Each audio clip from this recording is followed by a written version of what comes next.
In my last video, I talked about the secret to eternal youth, learning, how learning can spark new energy, new vitality, new youthful glow.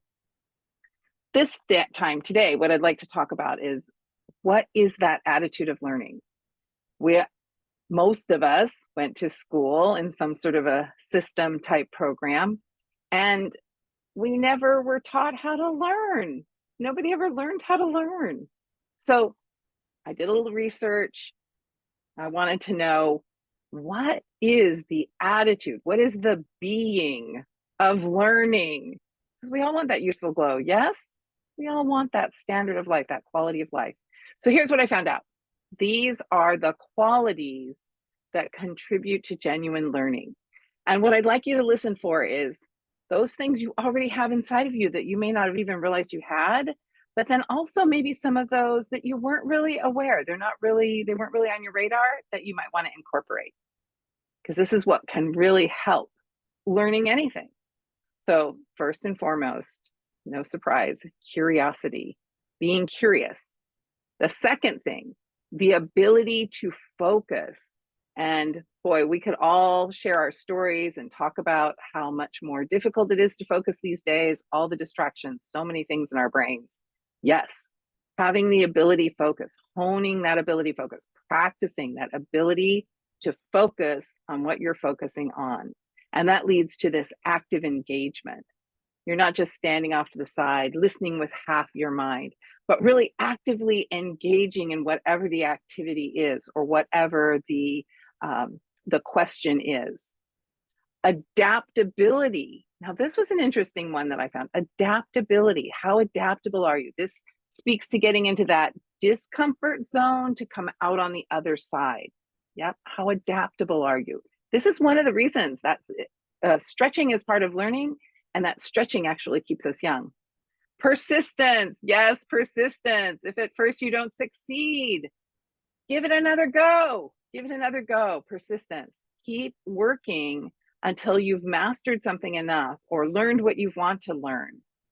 Reflection, taking a moment to pause. If any of you have worked with me, you know I'm very big on debriefing. So reflection, thinking about what worked, what didn't work as well as you'd liked, what you could try instead. That's part of the learning process.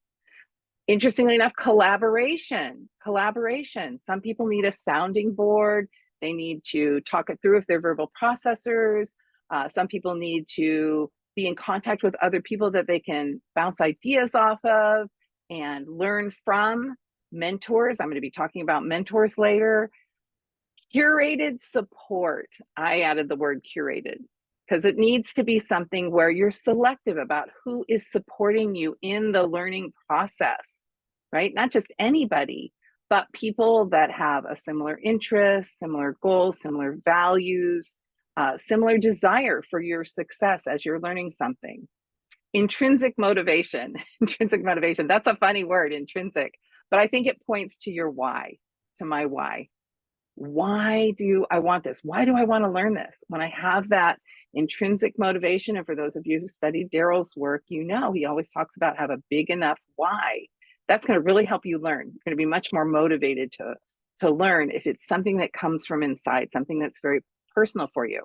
So if it's something you have to learn for some reason, just know it's keeping you young.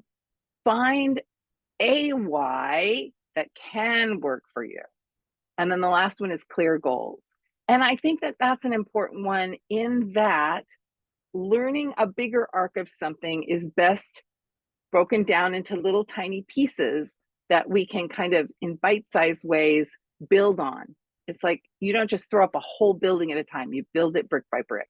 So having clear goals, having small benchmarks that you can reach can be really helpful.